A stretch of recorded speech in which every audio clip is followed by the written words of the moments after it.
Regardez-moi un peu la taille des buildings. Vous croyez que, en fait, j'ai choisi ce pays pourquoi? Il parle anglais, il y a le travail, il y a tout. En vrai de vrai, c'est stylé. Hein. Et ceux qui me disent ici que c'est le tiers-monde, j'ai envie de vous dire, voilà quoi. Qu'est-ce qu'il faut faire pour se préparer et venir aux Philippines? N'allez pas dans des hôtels, choisissez votre Airbnb.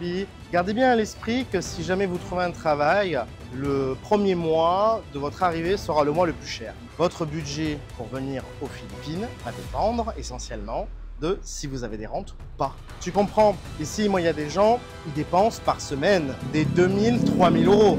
Eh ben, mon pote, si tu n'écoutes pas nos conseils, je peux te garantir facture que tes vacances vont te coûter très cher. Ok? Donc, c'est pour ça que je t'invite à t'abonner tout de suite à cette chaîne YouTube pour ne rien rater sur nos trucs et astuces. Salut à tous et à toutes. Qu'est-ce qui se passe les amis? On se retrouverait pas pour une petite vidéo balade avec vous? Oui, donc là je vais m'apprêter à rentrer chez moi. Donc vous voyez là on est à Makati, les buildings sont juste colossaux. Vous avez vu un petit peu la grandeur, la taille, tout est vitré. C'est un truc de fou furieux les potes. Donc aujourd'hui, petite vidéo tout simplement pour qu'on parle entre nous d'un sujet assez important. Qu'est-ce qu'il faut faire pour se préparer et venir aux Philippines? Alors pour répondre à cette question, selon moi, ok, ainsi que l'avis de tous mes amis qui ont écouté mes conseils et qui sont venus ici même aux Philippines, les choses les plus importantes que vous allez devoir prendre avec vous, ça va être votre acte de naissance, vos diplômes. Effectivement, il va falloir bien choisir son Airbnb. N'allez pas dans des hôtels. Choisissez votre Airbnb. On a fait 2 vidéos à ce sujet. La première vidéo s'intitule « Comment choisir son quartier ?» Quel quartier vous convient le mieux? Et la deuxième, c'est « Comment choisir son Airbnb ?» Ok? Avec ces paramètres-là, déjà, vous allez être pas mal équipé.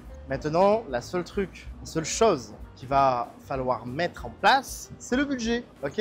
Gardez bien à l'esprit que si jamais vous trouvez un travail, le premier mois de votre arrivée sera le mois le plus cher. Pourquoi je dis ça? C'est tout simplement parce que quand vous allez arriver ici, ce qui va se passer, c'est que vous allez devoir tout payer en double. Je m'explique, vous allez devoir payer votre Airbnb, mais surtout, quand vous allez trouver votre travail, vous n'allez pas payer un Airbnb, vous allez prendre un contrat local. Sauf que le contrat local, bien souvent, il y a ce qu'on appelle une caution. Donc vous allez devoir payer votre loyer en double au début. Et ça fait chier, ok? Ça fait mal. Vous voyez un petit peu comment ça se passe ici? En vrai de vrai, c'est stylé. Hein. Et ceux qui me disent ici que c'est le tiers-monde, j'ai envie de vous dire, voilà. Et c'est ici que ça se passe. Vous comprenez? C'est juste ici que ça se passe. Regardez-moi un peu la taille des buildings. Vous croyez qu'en fait, j'ai choisi ce pays pourquoi en fait? Il parle anglais, il y a le travail, il y a tout.